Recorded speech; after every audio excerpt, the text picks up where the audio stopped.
সুপ্রিয় দর্শক বন্ধুরা, আসসালামু আলাইকুম। দেশ অথবা দেশের বাইরে থেকে প্রিয় বন্ধুগণ, ঠিক এই মুহূর্তে যে যেখান থেকে বাস্তব জীবনের গল্প শোনার জন্য আমার সঙ্গে যুক্ত হয়েছেন আমি আপন।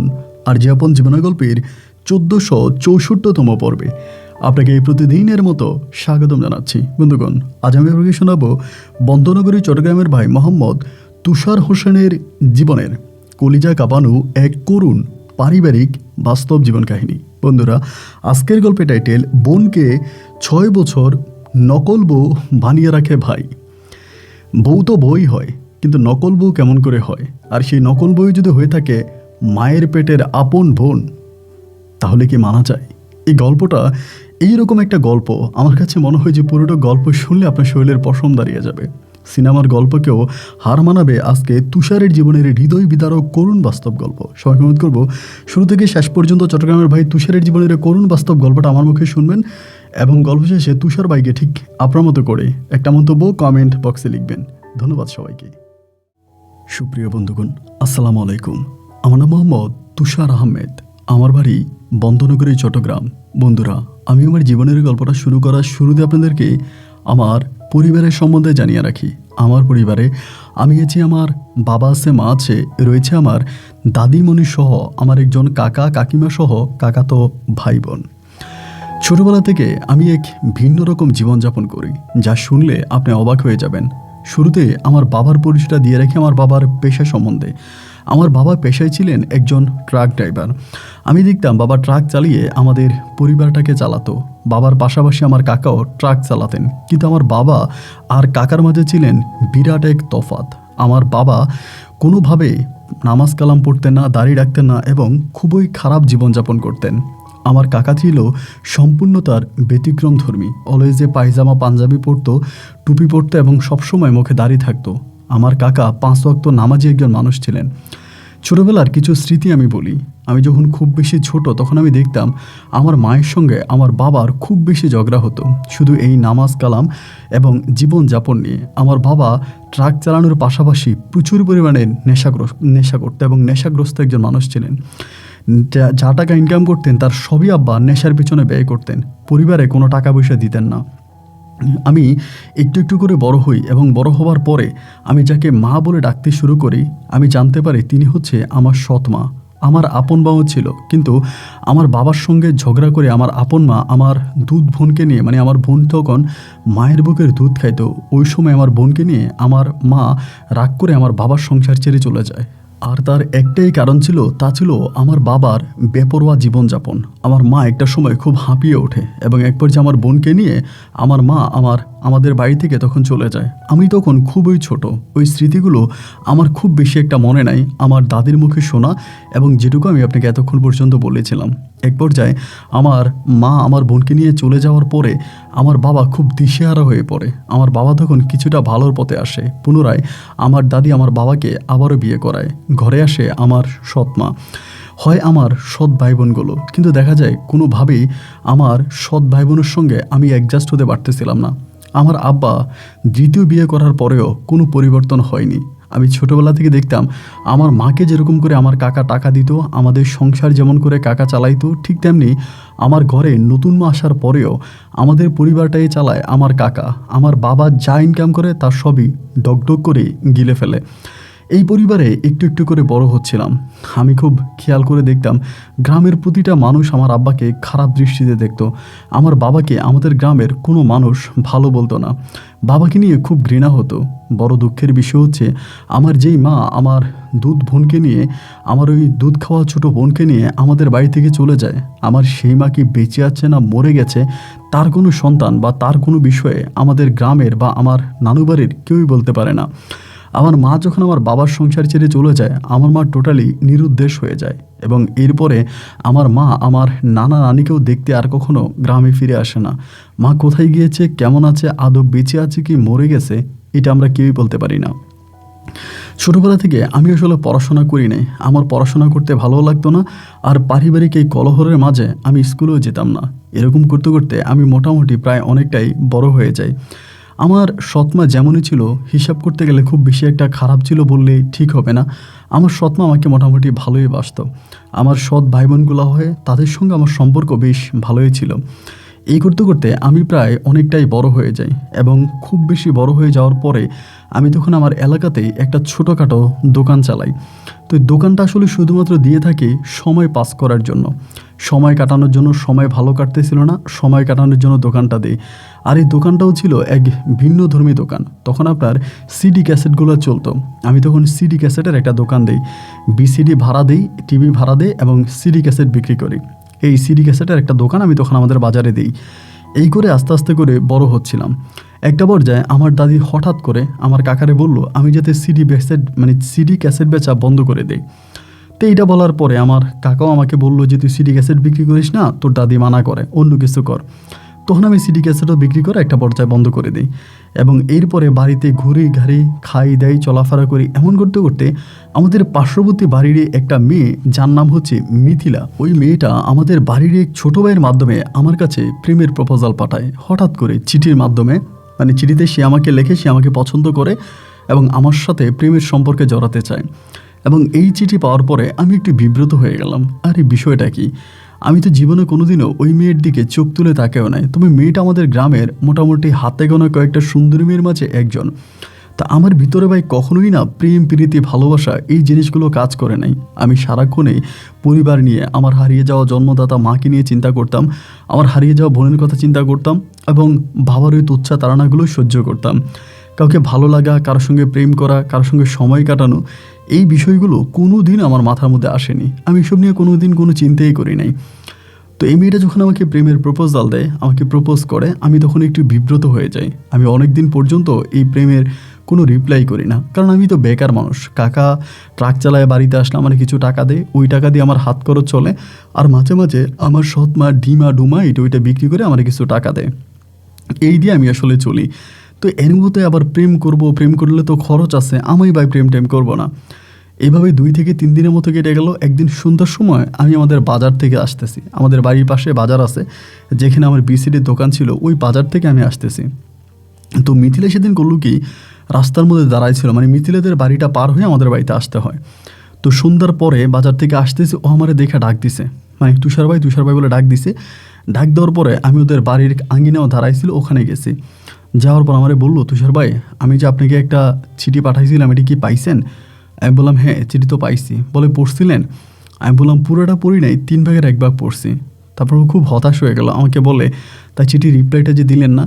আমি বললাম দেখো, তুমি তো আমার জীবন সম্বন্ধে জানোই, ছোটোবেলা থেকে আমি এক অন্যরকম জীবনযাপন করি।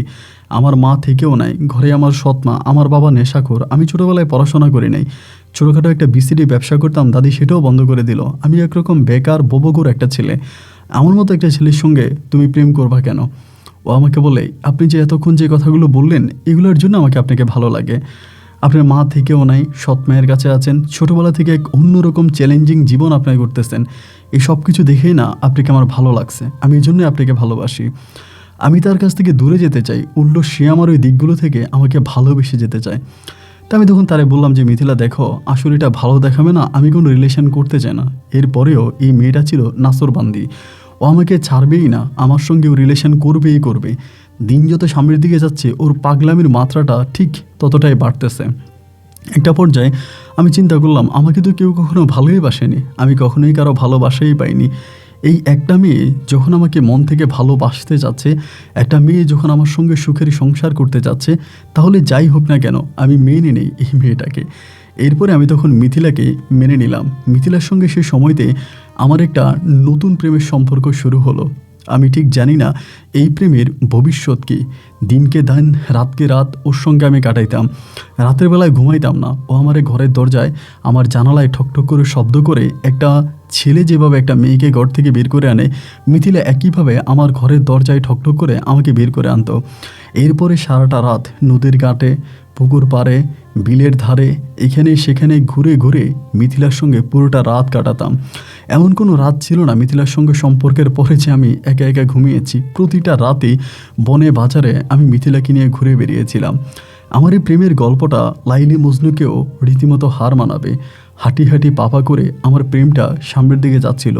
মিথিলার কাছে সারা পৃথিবী ছিল একদিকে আর আমি ছিলাম একদিকে। মিথিলা আমাকে ছাড়া কোনো কিছুই বুঝতো না, মন প্রাণ উজাড় করে শুধু আমাকেই ভালোবাসতো। আমি ঠিক জানি না আমি মিথিলাকে ভালোবাসি কিনা, শুধু একটা কথাই বলি, মিথিলার সঙ্গে একটা মিনিটের জন্য দেখানো হলে যেন আমার নিঃশ্বাস বন্ধ হয়ে যায়।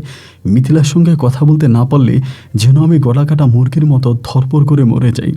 মিথিলাকে ভালোবাসি কিনা ঠিক এটুকুন জানি না, তবে মিথিলা না থাকলে মনে হয় যেন আমার নয়নজোড়া বন্ধ হয়ে যাবে। এমন করেই সম্পর্কটা সামনের দিকে যাচ্ছিল। বয়স তখন আমার প্রায় 19 থেকে 20 বছরের কাছাকাছি। তো সেদিন একটা সময় হলো কি, আমার বাবা ট্রাক চালায় বাড়িতে আসছে এবং বাড়িতে আসার পরে আমার মায়ের সঙ্গে ঝগড়া লাগছে। আমার সৎ মায়ের সঙ্গে ঝগড়া লাগছে। লাগার পরে আব্বা আমার সৎ মাকে ঘরের ভিতরে বেদম পিটাইতে শুরু করছে। আমার আব্বা এসেও আমার সৎ মায়েরে খুব মারতেছে। তো আমার সৎ ভাই বোনগুলো তখন খুব বেশি বড় হয় নাই, আমিও তখন বড়। তো দাদির আমি বললাম যে দাদি, তোমার ছেলে এরকম করতেছে কেন? তোমার ছেলে এরকম কী কারণে করতেছে? দাদি তখন বলে, আমি জানি না, আমি তো আল্লাহর কাছে হাত তুলে এটাও ফরিয়াদ করি, আল্লাহ যেন তারে আপনার ট্রাক অ্যাক্সিডেন্ট করে আল্লাহ তাকে মেরে ফেলে, আমার বাড়িতে যেন তার লাশটা আসে। আমি তো এরকম দোয়া আল্লাহর কাছে করি। কই, আল্লাহ তো তারে মারে না, সে তো মরে না, আমি কি করব? আল্লাহ তারা মারে না কেন? আমি তো সহ্য করতে পারি না। দাদি এসব বলে ভকভক করে কান্নাকাটি করতেছে। আমার ভিতরে না ভাই তখন খুব রাগ উঠে গেল যে কী ব্যাপার, উনি এরকম করে কেন? রাগের বশবর্তী হয়ে আমি তখন গিয়ে ঘরের দরজা ধাক্কাইতে শুরু করলাম এবং বাবা তখন দরজা খুললো এবং খোলার পরে দেখলাম উনি মদের গন্ধে আমার যেন বমি আসতেছে, প্রচুর মদ খেয়ে আসছে। আমি তখন বললাম, আপনি ওনারা মারতেছেন কেন? তখন তো আমি জোয়ান, টাগরা জোয়ান। আমারে বলে, আমি মারলি তোর কি? আমি বললাম, মারবেন কেন? আপনি সারাদিন মদ খেয়ে বাড়িতে আসেন, এটা একটা ভদ্রলোকের বাড়ি, আমি সেই ছোটোবেলা থেকে দেখে আসছি আপনি মদ খান। আমার আব্বা বলে, এটা মদ না, এটা ওষুধ।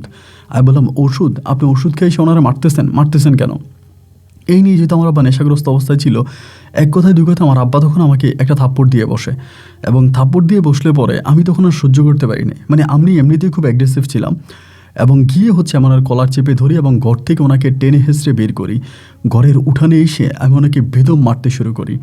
তো মারতেছি এবং উনি আমাকে মারতেছে, আমিও মারতেছি। এমন সময় আমার কাকা কোথা থেকে জানি আসে এবং কাকা এসে দেখে কাকা আমাকে জোর করে এখান থেকে ছুটে কাকা আমার জুতা দিয়ে পিটায়। আমি কিন্তু আমার বাবার থেকেও বেশি আমার কাকাকে ভালোবাসি। আমার কাছে পুরো দুনিয়া একদিকে, আমার কাকা একদিকে। আমার কাকা যা বলবে আমি তাই করব।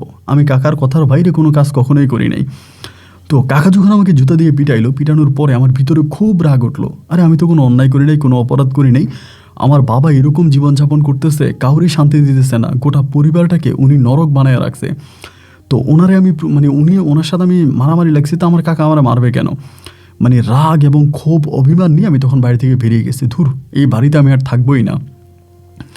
বাড়ি থেকে বের হয়ে আর রাগ করে আমি তখন আমার পার্শ্ববর্তী বাড়ি, আমার এক বন্ধু আছে হাফেজ, ওর বাড়িতে তখন চলে গেছি। আব্দুল হাফেজ ছিল ওর নাম। তো আমি ওর বাড়িতে চলে গেছি। ওর বাড়িতে চলে যাওয়ার পরে আমি আর পরিবারের সঙ্গে কোনো যোগাযোগ রাখিনি, ওর বাড়ির মধ্যে আসি। তো ওই রাত কেটে গেল। পরের দিন আনুমানিক দুপুরবেলা আমার দাদি অথবা আমার বাবা, আমার মা কেউ কিন্তু ওই বাড়িতে যায়নি। আমি আদৌ জানি না যে তারা আসলে জানে কিনা আমি ওই বাড়িতে আসি যে। তো ওই পরের দিন দুপুরবেলা তখন মিথিলা ওই বাড়িতে গেছে। মিথিলা যাওয়ার পর আমার বলতেছে যে, এটা কি তুমি ঠিক করছো? আমি বললাম, কী করছি? বলে, পুরো গ্রামের মানুষ ছিছি করতেছে, তুমি সন্তান হয়ে বাবার গায়ে হাত তুললা। আমি বললাম, এমন বাবার গায়ে হাত তোলাই উচিত। ও আমাকে বলে, যাই বলো যেটাই বলো, এটা তুমি ঠিক করো নাই, তুমি গিয়া তোমার বাবার কাছে মাপ চাও। আমি বললাম, তুমি কি পাগল হয়ে গেছো? বাবার কাছে মাপ চাও তো দূরের কথা, আমি জীবনে আর কোনোদিন ওই বাড়ির উঠানেও যাব না। আমি আর জীবনে কোনোদিন ওই বাড়ির উঠানেও যাব না। ওই বাবার সঙ্গে আমি আর কখনো কথাই বলবো না। পরে আমার মিথিলা আমারে বলতেছে যে, না, এটা তুমি ঠিক করো নাই, এটা তুমি খুব অন্যায় করছো, তুমি যাও। আমি বলছি, যাবো না। তো এরপরে মিথিলা দুপুরবেলা আমার এখানে আসতো, আইসা আমার টাকা পয়সা দিত, আমার টাকা টুকা দিয়া যাইতো। আমার হাত খরচের জন্য ও টাকা দিত। সত্যি কথা বলতে ওর টাকায় আমি আমার হাত খরচ চালাইতাম। তাই সে আমার বলতো, নাও টাকা নাও, তা টাকা দিত। এরকম করতে করতে অনেকগুলো দিন তখন কেটে গেল। সে সময় আর মিথিলার সঙ্গে আমার রাতের বেলায় দেখা হতো না। দিনের বেলায় আমার বন্ধু হাফেজের বাড়িতেও আসতো এবং ওর সঙ্গে আমার সেখানেই কথা হতো। হাফেজের বাড়িতে খাওয়ার খরচ বাবদ আমি টাকা দিতাম এবং হাত খরচের যেই টাকা লাগতো সবটাকে আমাকে মিথিলা দিত। এরকম করতে করতে একটা পর্যায়ে মিথিলার পরিবার থেকে বিষয়টা মোটামুটি জানাজানি হয়ে গেছে। মিথিলার বড় 2 ভাই আছে এবং একেবারে বড় যে ভাই, ওই ভাই ঢাকায় থাকে, উনি ঢাকা থেকে জানে চাকরি করে। আর এরপরের যেটা আছে ওইটা বিদেশে থাকে, কুয়েত থাকে। তো মিথিলার আবার ওদের ফ্যামিলি আমাদের তুলনায় কিন্তু অনেকটা ভালো। তো একটা পর্যায়ে ওর বাবা মেবি সন্দেহ করে ফেলে যে ও আমাকে এরকম টাকা পয়সা দেয় বা ওর সঙ্গে আমার কোনো প্রেমের সম্পর্ক আছে। তো এই জানার পরে মানে মিথিলার পরিবার তখন সিদ্ধান্ত নিল যে মিথিলাকে বিয়ে দিয়ে দিবে। ওই সময়টাতে আমার গার্ডিয়ান একমাত্র ছিল মিথিলা। মিথিলার কাছ থেকে টাকা নিয়েই আমি আমার পকেট খরচ চালাইতাম। তো ওই সময়টাতে যদি মিথিলার বিয়ে হয়ে যায় তাহলে সত্যি আমি অনেকটা বিপদে পড়ে যাব, আমি আটকায়ে যাব। তা মিথিলা তখন বলতেছে যে আমার পরিবার থেকে আমাকে বিয়ে দিয়ে দিবে, আমার আব্বা এখানে সেখানে ছেলে দেখতেছে, আমি সম্ভবত আর থাকতে পারবো না, তুমি ইমিডিয়েটলি কিছু একটা করো এবং কিছু একটা করে আমার পরিবারের কাছে বিয়ের প্রপোজাল পাঠাও। আমি বললাম, তোমার কি মাথা খারাপ হয়ে গেছে? আমার বাবা তো একজন নেশাখোর, একজন ট্রাক চালক, এবং আমি এরকম ফ্যামিলির একটা ছেলে। তোমার বাবা কি জীবনে কোনো দিন তোমাকে আমার কাছে বিয়ে দিবে? এটা তো কোনোদিনও সম্ভব না। আমি বিয়ের প্রস্তাব নিয়ে গেলে উল্টা আমাকে জুতা পিটা করে উনি গ্রাম ছাড়া করবে। মিথিলা তখন আমাকে বলে, আমি তো তোমাকে ভালোবাসি, তোমাকে ছাড়া কোনো কিছু চিন্তা করতে পারি না, তুমি আমার দেহের অক্সিজেন, তাহলে প্লিজ কিছু একটা করো না, যেটা করলে আমরা দুজনে একসঙ্গে থাকতে পারবো। আমি বললাম, দেখো আমার কাছে আসলে তেমন কিছু করার নাই বা আমি তেমন কিছু বলতেও পারবো না। তোমার বাবা, তোমরা বোঝো। আর একটা কথা কি জানো মিথিলা, তুমি আমাকে ভুলেই যাও। আসলে আমার জীবনের কোনো ভবিষ্যৎ নাই, আমার পায়ের নিচে মাটি নাই, মাথার উপর আসমান নাই, এক অন্যরকম জীবন যাপন আমি করতেছি, আমার কোনো ভবিষ্যৎ নাই।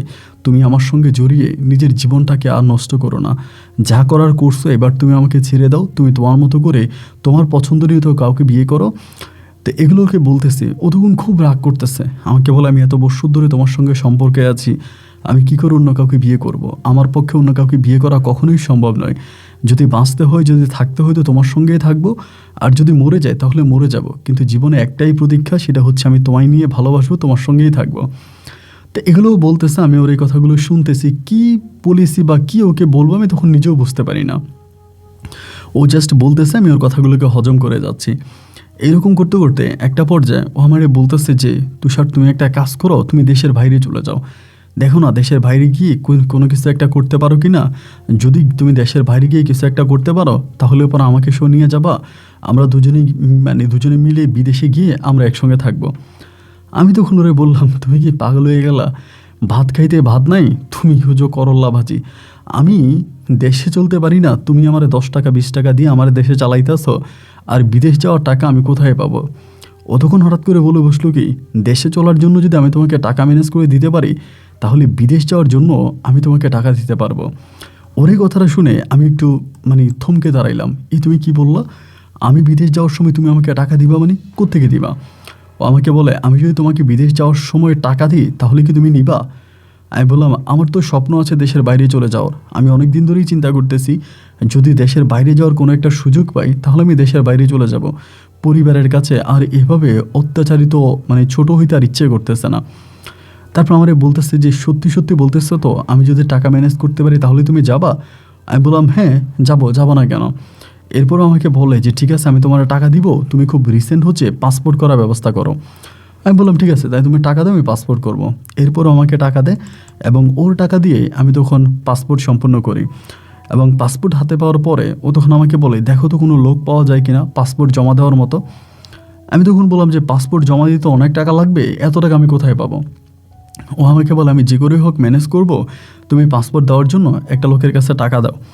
তো এরপরে ওই সময়তে 20,000 টাকা দিয়ে আমি একটা লোকের কাছে, আমাদের পার্শ্ববর্তী এলাকারই একটা লোক, পার্শ্ববর্তী বলতে আমার নানুর বাড়ির এলাকার একটা লোক, আমি সেই লোকের কাছে আমার ওই পাসপোর্টটা জমা দিই। আমার যে সৎমা আছে, সৎমায়ের বাপের বাড়ি এক মামার কাছে আমি তখন আমার পাসপোর্টটা জমা দিই। এবং পাসপোর্টটা জমা দেওয়ার পরে পাসপোর্টের সঙ্গে 20,000 টাকা দিই, ওই 20,000 টাকাও কিন্তু মিথিলে আমাকে দেয়। তো একটা পর্যায়ে দেখা যায় যে ভিসা লাগবে, সৌদি আরবের জন্য দিয়েছিলাম, ওই সময়তে সৌদির ভিসা ভালো ছিল, সৌদি আরবের জন্য দিই, তো ভিসা লাগবে এরকম একটা ভাবসাব। এবং এমন করতে করতে উনি আমাকে বাকি টাকা ম্যানেজ করতে বলে। সে সময় আমার প্রায় আপনার 4 লক্ষ টাকার মতো লাগবে, 3.5 লাখ থেকে 4 লাখ টাকা লাগবে। তো আমরা যেহেতু 20,000 টাকা দিয়ে ফেলছি, ধরেন না আরও 3.5 লাখ টাকায় ধরে রাখি ওনাকে দিতে হবে। তা এই টাকা আমি এখন কোত্থেকে দিব? এমন করতে করতে একটা পর্যায়ে আমার ভিসাও চলে আসছে।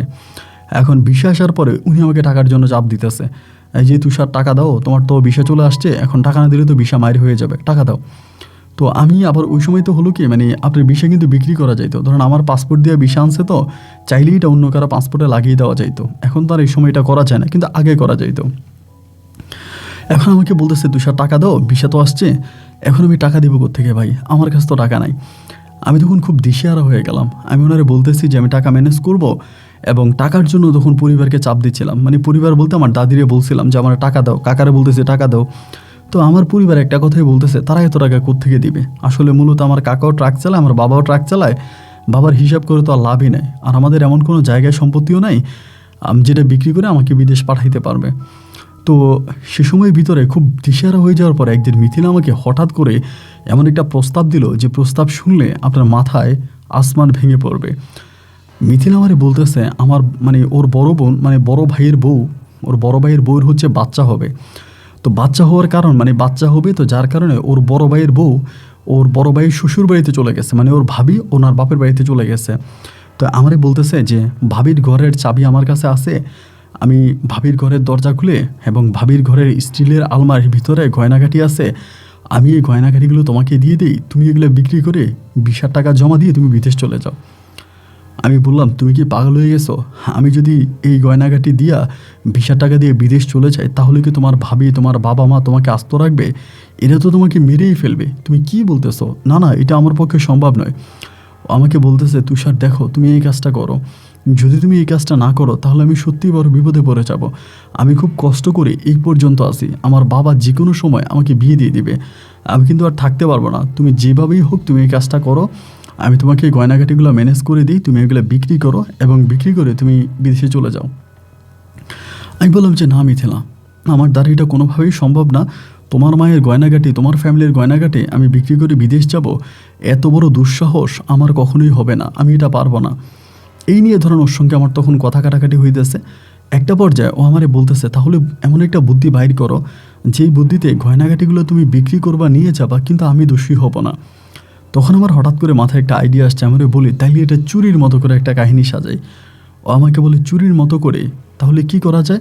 আমি বললাম আমার কাছে তো চাবি আছে, তোমার কাছে চাবি আছে, চাবি দিয়ে তালা খুলবো এবং এরপর ওই তালাটা ভেঙে ফেলবো, তালাটা ভেঙে ফেলবো, মানে বুঝা বুঝে তালা ভেঙে ঘরে চুরি হয়েছে এরকম করে গয়না নিয়ে যাব। ও তখন আমাকে বললো হ্যাঁ হ্যাঁ, এটা তাহলে খুবই ভালো একটা আইডিয়া, তুমি এই কাজটা করো, যেভাবে হোক মানে তালা ভেঙে তুমি গয়নাগুলো নিয়ে যাও। তাহলে কিভাবে করবা? আমি বললাম তুমি তালাটা আমাকে দিনের বেলায় খুলে দিয়ে রাখো, আমি দিনের বেলায় তালাটা নিয়ে যাব এবং তালাটা আমি দিনের বেলায় কাটবো বা ভাঙবো, ভাঙা রাতের বেলায় চুরি করব এবং চুরি করার পরে আমি তখন এই তালাটা দরজার সামনে ঝুলাই দিয়ে যাব, যাতে সবাই বুঝে যেখানে চুরি হয়েছে। আমাকে বলে হ্যাঁ হ্যাঁ, এই আইডিয়াটা ঠিক আছে, তুমি এটা করতে পারো। পরে ওর সঙ্গে আমার এই বিষয় নিয়ে কথাবার্তা হলো এবং কথাবার্তা হওয়ার পরে দুজনেই তখন প্ল্যানিং করলাম, হ্যাঁ আমরা এই প্ল্যানিংয়েই কাজ করব। পরেও আমাকে করলো কি আগের দিনে ঘরের ওই তালাটা খুলে দিয়ে দিল, মানে ওইটা বিল্ডিং ছিল, বিল্ডিংয়ের তালা খুলে দিল, দেওয়ার পরে আমি এটা দোকানে নিয়ে ওইটা ভাঙছি।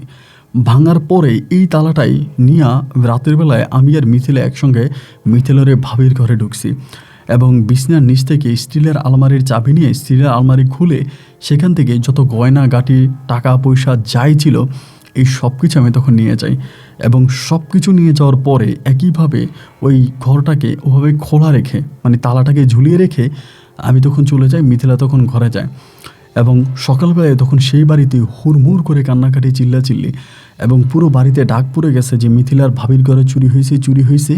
গ্রামের সর্দার মেম্বর মাতবর সবাই আসছে এবং গর্ভবতী মিথিলার ভাবিও তখন দুপুরবেলা এই ঘটনা শুনে তিনিও তার শ্বশুরবাড়ি থেকে মানে জামার বাড়ি থেকে আপনার নিজের বাড়ি থেকে চলে আসে এবং আসার পরে দেখলো যে ওনার ঘরে এরকম চুরি হয়েছে। সবাই তো জানে এটা চুরি এবং এরপরে আমি তখন এই গয়নাগুলো বিক্রি করতে শুরু করলাম। আমাদের পাড়া থেকে বহু দূরের একটা পাড়ায় আমি তখন গয়নাগুলোকে বিক্রি করি এবং গয়নাগুলোর বিক্রি সম্পূর্ণ করে আমি তখন এই টাকাটা জমা দিই। গয়না বিক্রির টাকাটা তখন জমা দিই এবং জমা দেওয়ার পরে তখন আমার মানে ভিসা তো আগেই হয়ে যায় এবং এরপরে আমি টিকিট কাটি এবং যথারীতি আমি তখন সৌদি আরবে চলে যাব। তো মিথিলা আমার শুধু একটা কথাই বললো যে তুমি কিন্তু কাউকে বইলো না যে তুমি বিদেশ চলে যাইতেছ, এটা কিন্তু গ্রামের লোক জানলে জানাজানি হলে একটা ঝামেলা হবে, তুমি যত দ্রুত পারো কাউকে না জানিয়ে গোপনেই চলে যাও। যাই হোক, একটা পর্যায়ে সব কিছু ঠিক হওয়ার পরে আমি তখন আরবের দেশ সৌদি আরবে তখন আমি রওনা দিলাম এবং ঢাকা বিমানবন্দর থেকে আমি তখন চট্টগ্রাম বিমানবন্দর থেকে আমি তখন প্লেনে উঠলাম এবং সেখান থেকে আমি তখন আপনার সৌদি আরবে চলে গেলাম। সৌদি আরবে চলে যাওয়ার পরে প্রথম দিন যেদিন গেলাম ওই দিন ভালোই কাটলো এবং পরের দিন আমি যেটা জানতে পারলাম আমি যে কোম্পানিতে আসছি ওই কোম্পানিটা খুব বাজে একটা কোম্পানি, মানে খুব খারাপ একটা কোম্পানি। তো এইটা শুনে মনটা তখন আরও বেশি খারাপ হয়ে গেল। হায় হায়, আমার কপালে বুঝি শান্তি নাই, যেখানেই যাই সেখানেই বুঝি কষ্ট, সেখানেই বুঝি দুঃখ, সেখানেই বুঝি যন্ত্রণা। এত কষ্ট করে বিদেশে আসলাম এবং ভাবলাম এখানে আমার নিজের পায়ে কিছু একটা করব। মিথিলার সঙ্গে এত কাহিনী করে বিদেশে আসলাম, এখানে আসার পরে দেখি যে কোম্পানিতে সুবিধা নাই। আমি প্রায় 5 মাস ধরে ওই কোম্পানিতে কাজ করি, 5 মাস আমাকে একটা টাকাও দেয় না। তো কোম্পানিতে যারাই আসে তারা সবাই ভাইগা চলে যায়। মূলত এই কোম্পানিতে কিছু বাঙালি আছে, ওরা ভিসার দালালি করে।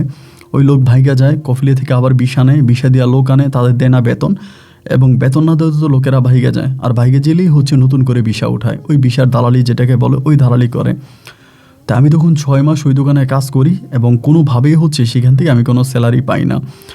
এদিক দিয়ে আরও বড় ধরনের ঘটনা ঘটে যায়। বড় ধরনের ঘটনা কি ভাই, আমি যে বিদেশে চলে আসছি এবং মিথিলার সঙ্গে আমার প্রেম ছিল, মিথিলা আমাকে মাঝে মাঝে টাকা পয়সা দিত হাত খরচের জন্য। এইটা তো মিথিলার পরিবার সবাই জানতো, আমি এটা জানতাম না, পরে জানতে পারি। আমি সৌদি আরবে চলে আসার কিছুদিন পরেই মিথিলার বাবা তখন খবর পায় যে আমি সৌদিতে চলে গেছি। তখন মিথিলার বাবা নাকি আমার আব্বার সঙ্গে কথা বলে, তোমার ছেলে যে সৌদি গেল, তুমি কি টাকা দিছো? আমার আব্বা নাকি বলে যে না, আমি 1 টাকাও দিই নাই, এবং ওর সঙ্গে তো আমাদের সম্পর্কও ভালো নাই। ও টাকা কোত্থেকে পাইছে, কীভাবে গেছে, এটা ওই ভালো জানে। তো আমি যে মিথিলার কাছ থেকে টাকা নিচ্ছি বা মিথিলা যে এত কাহিনী করে আমাকে টাকা দিছে, এটা শুধুমাত্র আমার বন্ধু হাফেজকে আমি বলছিলাম।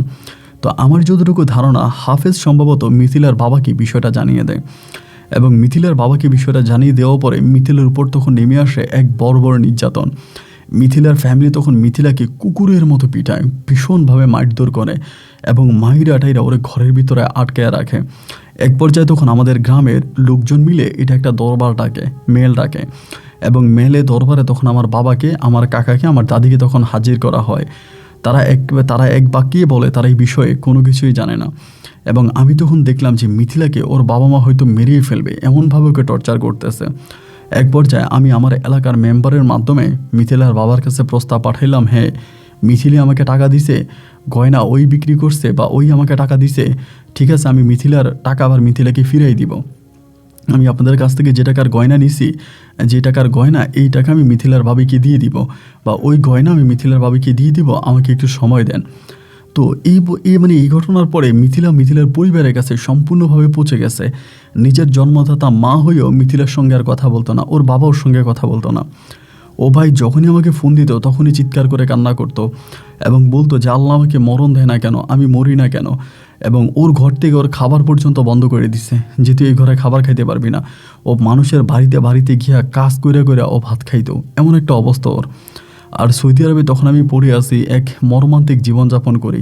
প্রায় 6 মাস ধরে এই সৌদির মাটিতে পড়ে আসি, কিন্তু কোনোভাবেই একটা টাকাও ওখান থেকে আমি দেশে পাঠাইতে পারি না।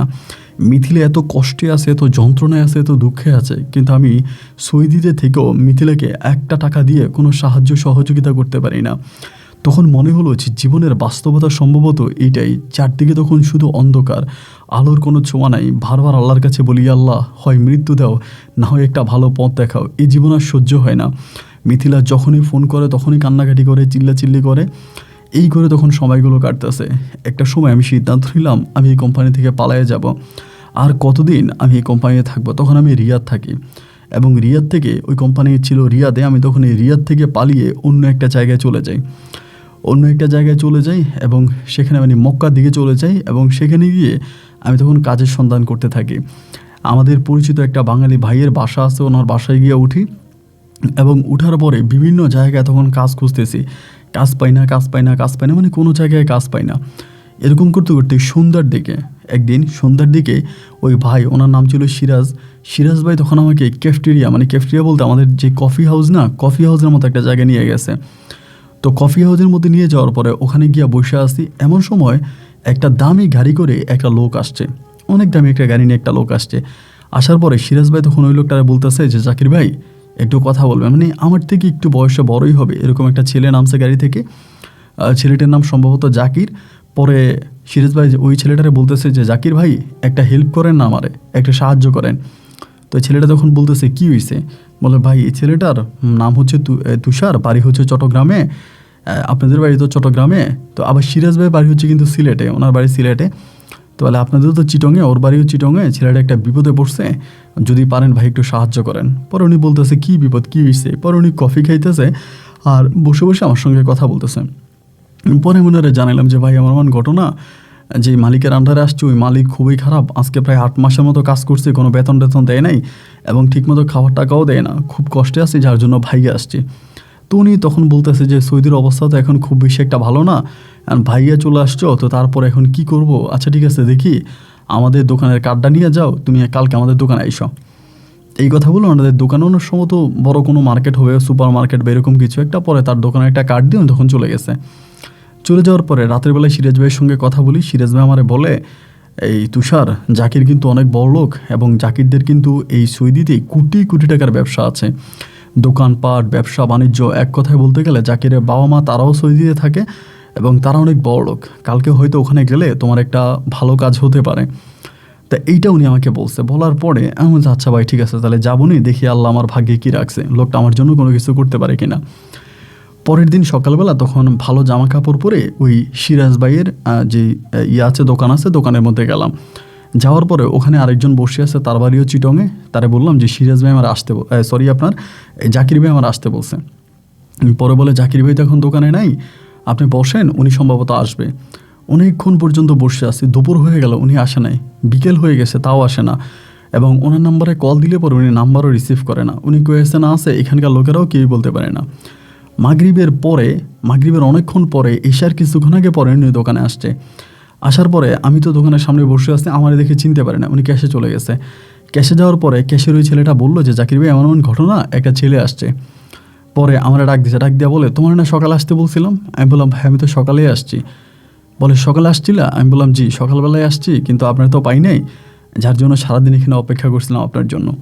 পরে আমার বলে ও আচ্ছা আচ্ছা, সারাদিন তাহলে অপেক্ষা করছে আমার লেগে? আমি বললাম জি ভাই। পরে বলে আচ্ছা ঠিক আছে, সমস্যা নাই, দেখো আমার এখানে তো কোনো কাজের ব্যবস্থা নাই এবং আপাতত তুমি একটা ছোট কাজ করতে পারো, দেখো এটা তোমার পছন্দনীয় হয় কিনা, তবে আমি এটার জন্য তোমাকে কোনো বেতন দিতে পারবো না। আমি বললাম ভাই বেতন দরকার নাই, কাজটা কি আমাকে বলেন। বলে পুলিশে যদি তোমাকে ধরে আমি তোমাকে ছুটাবো। আমাদের এই মার্কেটের সামনে প্রচুর দামি দামি গাড়ি আসে, অনেক ভিআইপি গাড়ি আসে, তুমি কোনো একটা গাড়ি পরিষ্কার করে দিলা, হয়তো তোমাকে এখান থেকে 2 টাকা দিবি, অথবা ধরো আমাদের সুপার মার্কেটের অনেক মালামাল আছে, অনেকে হচ্ছে টলি করে মাল নিয়ে বের হয়, অনেক সৌদিয়ানরা, তো তাদের মালগুলো গাড়িতে উঠাই দিবা, তারা তোমার টাকা দিবে। আর বিশেষ করে আমাদের এই মাঠটা পরিষ্কার করবা, যেখানে গাড়িগুলো থামে এটা পরিষ্কার করবা, কিন্তু আমি তোমাকে কোনো বেতন দিতে পারবো না। পরে আমি বললাম যে ভাই ঠিক আছে, আমার বেতন লাগবে না, আমার দুমুটো খাইতে পারলেই হয়, অন্তত খাবার টাকার যদি ম্যানেজ করতে পারি তাহলে আমার আর কোনো চিন্তা নাই। আমি বললাম ভাই ঠিক আছে, তাহলে আপনি যেটা বলেন সেটা আমি করবো, আপনার ওই কাজটা আমি করবো। বলে আচ্ছা ঠিক আছে, তাহলে তুমি কালকে থেকে কাজে লেগে যাও। পরে ওনার সঙ্গে কথাবার্তা বলে সেখান থেকে আসছি। আসার পরে সিরাজ ভাই বললাম যে ভাই এমন এমন ঘটনা, উনি তো আমার এরকম করে আমাকে একটা কাজ দিছে। তো সিরাজ ভাই তখন গালাগালি করতেছে, আর ওটা আমি ভালো মনে করছিলাম, ভাবছিলাম তোমার একটা ভালো কাজ দিব, কিন্তু তোমার তো ভালো কাজ দিল না। আমি তখন বললাম থাক ভাই গালি দিয়েন না, লোকটা তো তাও আমার একটা কাজ দিছে, আমি তো এরকম একটা কাজও পাইতাম না, পেটের জন্য দুমুঠো খাবার জোগাড় করব, সেটাই তো আমার জন্য দায় হয়ে দাঁড়াইছিল, আমি তো সেটাই পারতেছিলাম না। যাই হোক, উনি খারাপ হোক আর ভালো হোক আমার একটা কাজ দিছে, এই কাজটা করতে পারলেই আমি খুশি, আমার আর কোনো চাওয়া নাই। পরে বলে আচ্ছা ঠিক আছে, তাহলে তুমি যদি মনে করো তুমি করতে পারবা, কাজ তোমার কাছে ভালো লাগে, তাহলে তুমি কাজ করো। এর পরের দিন সকালবেলা আমি তখন একটা বালতি নিলাম, বালতির মধ্যে পানি, তারপরে গামছা, চাদর, এগুলো নিয়ে আমি তখন এই সকালবেলা কাজে লেগে গেলাম। সকালবেলা ধরুন সৌদিয়ানদের গাড়ি আসতো, আসলে পরে গাড়িটারে পরিষ্কার করতাম, ওনাদের অনুমতি নিতাম না আর কি, গাড়ির চাকাগুলো ধুয়ে দিতাম, গাড়িটারে পরিষ্কার করতাম, করে গাড়ির পাশে দাঁড়ায় থাকতাম। সৌদিয়ান যখন আসলে সালাম দিতাম, সালাম দিলে কেউ হয়তো 1-2 পয়সা দিয়া যাইতো, 1-2 রিয়াল দিয়া যাইতো, কেউ হয়তো দিত, আবার বেশিরভাগই দিত না, বেশিরভাগে না দিয়ে চলে যেত। আবার অনেকে বকাও দিত, এই তোরে কি গাড়ি মুছতে বলছি বা পরিষ্কার করতে বলছি, তুই করলি কেন, বকা দিত। তো যে বকা দিতাম তার কোনো কথা বলতাম না, সাইডে দাঁড়ায় থাকতাম। আবার অনেকে টাকা দিলে টাকা নিতাম। আবার অনেক সৌদিয়ান মহিলারা আছে, তারা টলি করে মাল নিয়ে আসলে তাদের মালগুলো ধরে হেল্প করে গাড়িতে উঠাই দিতাম। তো তারা হয়তো একটা আপেল, কমলা অথবা একটু ফল অথবা কিছু টাকা আমাকে দিত, ওইটা দিয়ে আমি তখন চলতাম। তো এভাবে তো আসলে ভাই জীবন কাটে না, এভাবে তো জীবন চলে না বা চলতেও পারি না। প্রচণ্ড রকমের অভাব অনটন, খুব দুঃখ কষ্ট যন্ত্রণার মাঝে আছি। এরকম করার পরে এই মাঝে মাঝে এই যে জাকির ভাই আছে, জাকির ভাইয়ের সাথে আমার সম্পর্কটা খুবই ভালো হয়ে যায়। সম্পর্ক ভালো হয়ে বলতে উনি এমনি কিন্তু একটু অন্যরকম মানুষ আর কি, স্বার্থপর টাইপের লোক আর কি। এমনি দেখা হলে এই জাকির কেমন, এই তুষার কেমন আছো, ভালো আছো কিনা, খাইছো কিনা, এই নাও আপেল খাও, এই নাও কমলা খাও, মালটা খাও, ওইটা আমাকে দেয়। এমনি আমার সঙ্গে ভালো করে কথা বলে, কিন্তু বাইরে থেকে উনি আসলে ওরকম না।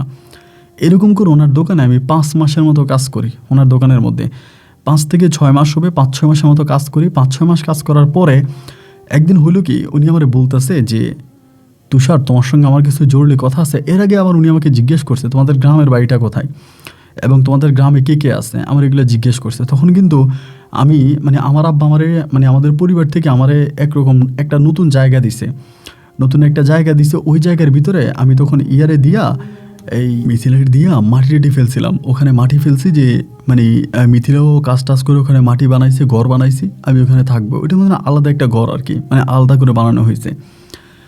তো এই অবস্থার মধ্যে উনি তখন আমাকে বলতেছে যে কালকে তোমার সঙ্গে আমার কথা আছে, তুমি একটা আমার বিলায় আইসো, আমার বাসায় আইসো।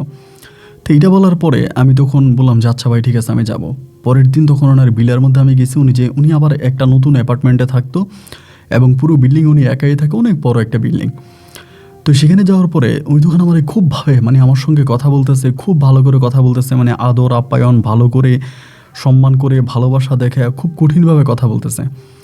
কথা বলতে বলতে আমার এই বিলাটার বারান্দার মধ্যে নিয়ে গেছে। বারান্দা নিয়ে বলতেছে, তুষার, তুমি আমার ভাইয়ের মতো, আমি তোমার অনেক আদর করি। এবং আমি ওনার কথাগুলো শুনতেছি আর মনে মনে হাসতেছি। আমি তার এখানে এত মাস ধরে কাজ করি, তার পুরোটা মাঠ আমি পরিষ্কার করি, ওই কোনোদিন আমার একটা টাকা দেয় নাই, একটা রিয়াল দেয় নাই। আর আজকে আমারে বলতেছে সে নাকি আমার অনেক ভালোবাসে। তাই আমি বললাম যে আচ্ছা ভাই ঠিক আছে বলেন। পরে বলে, তোমার জন্য আমি একটা অফার নিয়ে আসছিলাম এবং যে অফারটা শুনলে তোমার চোখ কপালে উঠে যাবে, তুমি অল্প দিনের ভিতরে কোটিপতি হয়ে যাবা। আমি বললাম কী বলেন ভাই, অল্প দিনের মধ্যে কোটিপতি হয়ে যাব? বলে হ্যাঁ, অল্প দিনের মধ্যে কোটিপতি হয়ে যাবা, অনেক টাকার মালিক হয়ে যাবা, তখন তো আর আমারে চিনবা না। আমি বললাম ভাই কি বলতেছেন, আপনারা এত বড় লোক, আপনাদের এত অর্থ সম্পদ, এত টাকা পয়সা, এতগুলো মার্কেট সৌদি আরবে আপনাদের, আর আপনি কিনা আমারে বলতেছেন যে আমি আপনাকে চিনব না, এটা কেমন কথা? পরে বলো চিনবা না, আমি তোমারে আমেরিকা পাঠাই দিব। আমারে বলে আমেরিকা পাঠাই দিব। আমি বললাম ভাই আপনি আমার আমেরিকা পাঠাবেন, তা কারণ কি? বলে কারণটা খুব ছোট, এটা যদি তুমি করতে পারো তাহলে আমি তোমার আমেরিকা পাঠাই দিব। আমি বললাম কি কারণ বলেন? পরে আমারে বলে তাহলে তোমারে খুলেই বলে, শোনো, আমি বিয়ে করছিলাম আজকে অনেকগুলো মাস হয়েছে, আমার ওয়াইফের ঘরে কোনো সন্তানাদি হয় নাই। তো সন্তান না হওয়ার কারণে আমার ওয়াইফের বাবা মা তেমন কেউই নেই। ওর নামে একটা বাড়ি আছে ঢাকাতে, বাড়িটা হচ্ছে 8 তলা। 8 তলা একটা বাড়ি আছে আমার ওয়াইফের নামে। এবং আমি আমার ওয়াইফকে বারবার বলতেছি যে বাড়িটা আমার নামে লিখে দেওয়ার জন্য। আমার ওয়াইফ বাড়িটা আমার নামে লিখে দেয় না এবং বাড়ি তো আমার নামে লিখে দেয় না। এবং ওকে আমি বললাম যে আমি আরেকটা বিয়ে করব, আমার যেহেতু সন্তানাদি হয় না, আমি আরেকটা বিয়ে করব। ও আমারে বলে আমি যদি আরেকটা বিয়ে করি তাহলে আমাকে ডিভোর্স করে দিবে। আমি বললাম তারপর? তো উনি বলে যে আমি একটা সিদ্ধান্ত নিয়েছি, বাড়িটার কিছু ভুয়া কাগজপত্র আমি বের করছি, ভুয়া জাল কিছু কাগজপত্র বের করছি এবং বের করে আমি ওই বাড়িটা দখলে যাব। কিন্তু বাড়িটাতে যদি আমি দখলে যাই তো সেই মুহূর্তে যদি আমার বউ, ওনার বউয়ের নাম ছিল তমা, বলে তমা যদি ওই সময় আমার সামনে দাঁড়ায় তাহলে কিন্তু আমি বাড়িটা দখলে নিতে পারবো না, বা আইনিভাবে যদি তমা লড়ে তাহলে কিন্তু বাড়িটা আমার কাছ থেকে চলে যাবে। যার জন্য আমি তমাকে হত্যা করতে চাই। শুনে আমি একটু অবাক হয়ে গেলাম। আমি তখন বললাম যে আপনি আপনার ওয়াইফকে খুন করবেন, তো এতে আমি আপনাকে কীভাবে সাহায্য করতে পারি? উনি বলে তোমার সঙ্গে তো আমার ভালো সম্পর্ক আছে এবং আমাদের এলাকা থেকে আমাদের শহর থেকে তোমাদের বাড়ি তো অনেক দূরে। আমি তোমাদের এলাকাতে যাব এবং তোমাদের এলাকাতে যাওয়ার পরে আমি বলবো যে তোমাদের এলাকাতে আমি বেড়াইতে আসছি। এই বেড়াইতে যাওয়ার কথা বলে রাতের মধ্যে আমি আর তুমি দুজনে মিলে তোমাকে হত্যা করব। হত্যা করে তোমাদের এখানে কোনো একটা জায়গায় আমি তোমাকে কবর দিয়ে দিব, মেরে ফেলে ওখানে হত্যা করে ফেলবো। এবং যে রাতে আমি তোমাকে হত্যা করব ওই রাতে তুমি বাড়ি থেকে পালিয়ে যাবা। তোমার থাকার জন্য আমি একটা জায়গা ঠিক করছি, সেখানে তুমি চলে যাবা এবং সেখান থেকে আমি তোমাকে ইউরোপে পাঠিয়ে দিব। আর আমি ওর যে আত্মীয় স্বজন, যে অল্প কিছু আত্মীয় স্বজন আছে তাদের কাছে প্রচার করে দিব যে তোমার সঙ্গে তমা পালাইছে। দেশ দুনিয়ার সবাই জানবে যে তোমার সঙ্গে তমা তোমার সঙ্গে পালাইছে, এটা সবাই জানবে। আর আমি সবাইকে এটাই বলবো, কিন্তু মূলত আমি তোমাকে হত্যা করব। এরপর আমি তোমাকে বিদেশ পাঠিয়ে দিব, সেখান থেকে আমি তোমাকে আমেরিকা পাঠিয়ে দিব। আর এরপর আমি বাড়িটা দখলে নিয়ে যাব। বাড়িটা আমার হয়ে গেল, আমার পথের কাঁটা ক্লিয়ার হয়ে গেল। এরপর আমি নতুন একটা বিয়ে করে আমি বউ নিয়ে সংসার করব। তোমার লাভ হলো তুমি আমেরিকায় চলে গেলো, আর যদি তুমি আমেরিকা না যাও আমি তোমাকে 10 লক্ষ টাকা দিব। সেই সময় কিন্তু 10 লাখ টাকার অনেক ভ্যালু আছে। পরে আমি তখন বললাম যে আমি তখন চুপ হয়ে গেছি ওনার কথাটা শুনে। আমি তো এটা জীবনেও করতে পারবো না, বা আমি এটা পারবো না। বাট আমি তখনই চিন্তা করতেছি যে একটা মেয়ে মারা যাবে মানে একটা মেয়েকে উনি এভাবে মেরে ফেলবে, আমি কি কিছু করব না, বা আমি কি মেয়েটাকে বাঁচাতে পারবো না? মানে আমি তখন চিন্তা করলাম এই কাজটা যদি আমি না করি, মানে আমি যদি এই কাজটা না করি, উনি অন্য কাউকে দিয়ে হলেও করাবে, অন্য কাউকে দিয়ে হলেও উনি এই কাজটা করাবে, কারণ উনি এই টাইপেরই লোক। মানে উনি এই টাইপের লোক, ওনাকে দেখলেই বোঝা যায়। আমি না করলে উনি ওনার ওয়াইফকে আগে পরে মেরে ফেলবে। যেহেতু জানলাম যে মেয়েটা এতিম, তার বাপও নাই মাও নাই, এবং খুবই মানে এতিম মেয়ে, তার নামে একটা বাড়ি আছে, যেভাবেই হোক বাড়িটা তার নামে হয়েছে, এখন ওই বাড়িটার লোভে উনি এই কাজটা করবে। আমি তখন গেমসটাকে আরেকটু সামনের দিকে নিয়ে যাওয়ার জন্য আমি তখন বললাম যে ভাই, আমি আপনার প্রস্তাবে রাজি, তো আমাকে টাকা আরও 5 লাখ বাড়াই দিতে হবে। আমি ইতালি যাব না, আপনি আমারে মানে কী বলে, আমি এই আমেরিকায় যাব না, আপনি আমাকে 15 লাখ টাকা দিতে হবে। উনি বলে ঠিক আছে, তুমি যদি 15 লাখ চাও তা আমি তোমার 15 লাখ টাকাই দিব। আমি বললাম ভাই ঠিক আছে, তাহলে আমি রাজি। পরে বলে ঠিক আছে, তাহলে তুমি কবে যাইবা, সব কিছু ঠিকঠাক করো। আমি বললাম যে আপনি আমাকে যেদিন নিয়ে যান আমি আর আপনি একসঙ্গেই যাব। তবে উনি বলে যে আগে তুমি কোরআনে হাত দিয়ে শপথ করো, এইটা তুমি কাউরে বলতে পারবা না। পরে সেইখানেই সে তার ঘরের মধ্যে আমার কোরআনে হাত দেওয়া হয়েছে। আমি তার কোরআনে হাত দিয়ে শপথ করছি যে ভাই ঠিক আছে, আমি এই ঘটনা ঘটার আগ মুহূর্ত পর্যন্ত আমি এটা কাউকে জানাবো না। বলে হ্যাঁ, ঘটনা ঘটার আগ পর্যন্ত তুমি এটা কাউকে বলতে পারবো না, শেয়ার করো, তোমার পরিবার পরিজন কাউকেই না। এবং সে জানতো যে আমার একটা প্রেমিকা আছে, নাম হচ্ছে মিথিলা। মিথিলার কথাও বলে যে তুমি মিথিলার কাছেও শেয়ার করতে পারবে না। আমি বললাম ঠিক আছে, আমি মিথিলাকেও বলবো না। এইটা বলার পরে আমি তখন কোরআন শপথ করি, এবং কোরআন শপথ করার পরে সে তখন আমার টিকিট কাটে। আমার কফিলের সঙ্গে কথাবার্তা বলে টাকা টুকা দিয়ে আমার পাসপোর্ট আনে, এবং পাসপোর্ট এনে তখন সে আমার টিকিট কাটে। টিকিট কেটে সে আমাকে তখন দেশে নিয়ে যাবে। একসঙ্গেই দুজনে তখন দেশে রওনা দিলাম। রওনা দেওয়ার পরে সে আমাকে বলে তুমি এখন তোমার বাড়িতে যাইবা না, এবং তোমার আমি অন্য একটা জায়গায় রাখবো, তুমি ওখানে থাকবা। তো সে আমাকে তখন তার একটা পরিচিত বন্ধুর বাসা আমাকে ওখানে রাখায়, আমি ওখানে থাকি। এই সময়টা পর্যন্ত কিন্তু আমি মিথিলাকে কিছুই বলি নাই, কারণ আমি তো কোরআনে হাত দিয়ে শপথ করছিলাম যে আমি কাউকে জানাবো না। আমি আপাতত কাউকে জানাচ্ছি না, কী হয় না হয় আমি আরও সামনের দিকে দেখি। এখন হঠাৎ করে মিথিলাকে যদি আমি এটা বলেই ফেলি, মিথিলা হয়তো জিনিসটা আউলেই ফেলবে, তো আমি হয়তো আরও একটা ঝামেলায় পড়বো। আমি ওই জন্য মিথিলাকেও কোনো কিছু বলি নাই। এরপর উনি সব কিছু ঠিকঠাক করছে। ঠিকঠাক করে একদিন আপনার আনুমানিক দিনের সময় প্রায় 11টা থেকে 11:30টার মধ্যে আমারে বলতেছে যে তুষার, এই সময় আমি তোমার ভাবিরে নিয়ে আসবো, আমরা একসঙ্গে গাড়ি করে তোমাদের বাড়িতে যাব। আমি তখন বললাম ভাই আচ্ছা ঠিক আছে। এই প্রথম আমি মিথিলাকে ফোন দিয়ে বলতেছি আমি আজকে বিকেলে বাড়ি আসবো, তুমি ঘর দুয়ারগুলো ঠিক করো। এখন মিথিলা আমারে বলতেছে তুমি দেশে আসছো কবে, আর আজকে বাড়িতে আসবা, মানে কি তুমি কয়েকদিন ধরে আমার সঙ্গে ঠিকমতো কথা বলতা না, আমি ফোন দিলে রিসিভ করতা না, আমাকে অ্যাভয়েড করতা, কী হয়েছে আমারে বলো। আমি বললাম না চান, কিছুই হয় না, আমি একটা বাড়তি টেনশনে আছি, এখন তোমাকে কিছুই বলবো না, আমি পরে তোমারে জানাবো। ওরে আমি তখন আর কিছুই বলি নাই। না বলার পরে দেখা গেল কি, আমি তখন এই ওনার ওয়াইফকে দেখলাম। তবে সত্যি কথা বলতে কি ভাই, ওনার ওয়াইফকে গাড়ির মধ্যে দেখার পরে না আমার ভিতরটা কেমন জানি মোচড় দিয়ে উঠছে। মানে ওনার ওয়াইফের চেহারাটা মনে হয় যেন অবিকল আমার চেহারার মতো, মানে ভিতরটা কেমন যেন একটা মোচ দিয়ে উঠছে, মনে হয় যেন ওনার ওয়াইফ আমার রক্তের কেউ, এরকমটা মনে হলো। যাই হোক, এরপরও একসঙ্গে গাড়িতে উঠছে, ওনার ওয়াইফের সঙ্গে কথাবার্তা বললাম। বলার পরে উনি তখন পিছনে বসলো, আমি তখন ড্রাইভারের পাশের সিটে বসলাম। একসঙ্গে তখন গাড়ি নিয়ে আমি আমাদের গ্রামের উঠানে গেলাম। ওই গ্রামটার মধ্যে মিথিলা তখন ঘর বানাইছিল, 4-5টায় টিন দিয়ে বেড়া দিছে। আমি আপাতত কিছু টাকা টুকা মিথিলারে দিয়েছিলাম, ওইটা দিয়ে ও তখন একটা টিনের ঘর উঠাইছে। ওঠানোর পরে তখন ওই ঘরের মধ্যেই গিয়ে আমি, জাকির ভাই এবং তার ওয়াইফ তমা তখন ওই ঘরের মধ্যে উঠছি। এবং ঘরের মধ্যে ওঠার পরে তখন আনুমানিক বিকেল হয়ে গেছে, 3টা কি 3:30 বেজে গেছে। ওই সময়ের মধ্যে জাকির ভাই তখন আমার বলতেছে যে তুষার, ঘটনাটা কোন জায়গায় ঘটাবো, কোন এরিয়াতে ঘটাবো, ওই জায়গাটা কি ঠিক করছো? আমি বলে ভাই কোন জায়গায় করলে আপনার কাছে বেটার মনে হয়? তা আমাদের বাড়ির পিছনে অনেক বড় একটা খাল আছে। উনি আমার বলে খালের পাড়ে কোনো এমন জায়গা আছে ওই জায়গাটার মধ্যে করা যাবে? আমি বলছি জি ভাই, খালের পাড়ে জায়গা আছে, ওই জায়গায় করবো। পরে বলে ঠিক আছে, তুমি আপাতত গিয়ে ওইখানে একটা গর্ত করে নিয়ে আসো। ওখানে যাও, ওখানে গিয়ে একটা গর্ত করো, এবং গর্তটা করা হয়ে গেলে রাতের বেলায় আমি আর তুমি একসঙ্গে মিথিলাকে তোমাকে নিয়ে ওখানে হাঁটতে যাবে, এবং যাওয়ার পরে সেই জায়গায় আমি আর তুমি মিলে তোমাকে ওইটার নিচে গাড়াইয়ে ফেলবো, মেরে ফেলবো, এরপরে তুমি চলে যাবো। আমি বললাম আচ্ছা ভাই ঠিক আছে। এরপরে আমি আর উনি একসঙ্গে সন্ধ্যার দিকে গেছি। যাওয়ার পরে আমাদের খালের পাড়ে একটা নির্জন জায়গা, ওইখানে বিশাল একটা গর্ত করলাম, অনেক বড় একটা গর্ত করলাম। এবং গর্তটার উপরে তখন আপনার ঝোপ ঝাঁটা প্লাস্টিক দিয়ে রাখছি যাতে গর্তটা কেউ না দেখে। এবং রাতের বেলায় ওইখানেই আমি তোমাকে দাফন করে ফেলবো, তোমাকে নিয়ে যাব, এরকম পরিকল্পনায় কিন্তু দুজন মিলে করছিলাম।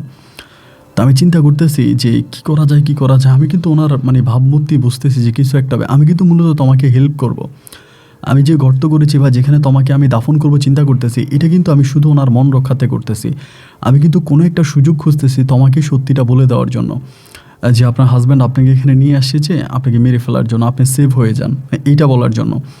কিন্তু জাকির ভাইয়ের জন্য দেখা যায় আমি এই সুযোগটা পাইতেছি না। আর মিথিলও আমার কানের কাছে সে বনবন করতেছে, আজ এত বছর পরে দেশে আসলা, আমার সঙ্গে একটু ঠিকমতো কথা বলো না, কোথায় থেকে বন্ধু বান্ধব নিয়ে আসছো, ওনাদের সঙ্গেই ঘুরতেছো, আমার একটু টাইম দাও না। আমি বলতেছি মিথিল আমি একটা ঝামেলায় আছি, তোমাকে জানাবো সব কিছু। এই পরিকল্পনার মধ্যে এই ইয়ের মধ্যে তখন আনুমানিক 7টা কি 7:30টার দিকে উনি রাত 10টা মানে রাতের বেলায় খাবার খেয়ে এরপরে হাঁটতে যাবে এই পরিকল্পনা করছে।